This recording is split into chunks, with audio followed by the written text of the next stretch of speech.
only have somebody who's a prep time and multi-step planning guru, he's able to instantly learn on the fly and adapt to things, like when he used Fajin for the first time and paired it with Smokescreen to get the drop on Lady Nagant.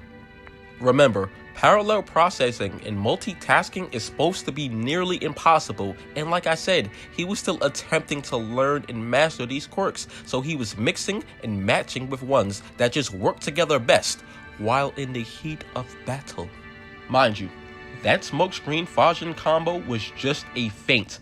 Lady Nagant was hard scoping my man, so he just threw out decoys in multiple directions just to find out her location, and then he attacked her from her blind spot.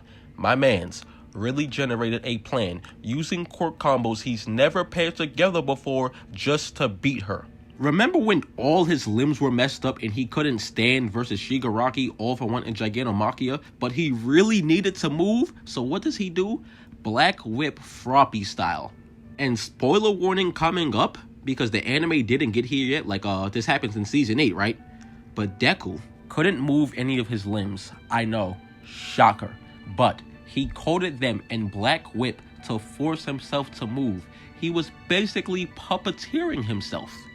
Also in that fight, he used Smokescreen, and then he applied Gear Shift to the clouds to hold it in place, all to throw off Shiggy's danger sense, and he did all of that just to snag him with Black Whip.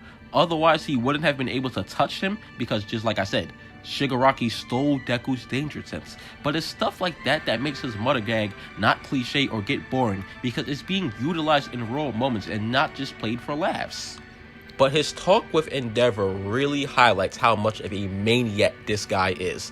So Todoroki, Bakugo, and Deku were talking to Endeavor, and Endeavor asked him a simple question. What does max power for this new ability Black Whip mean for you?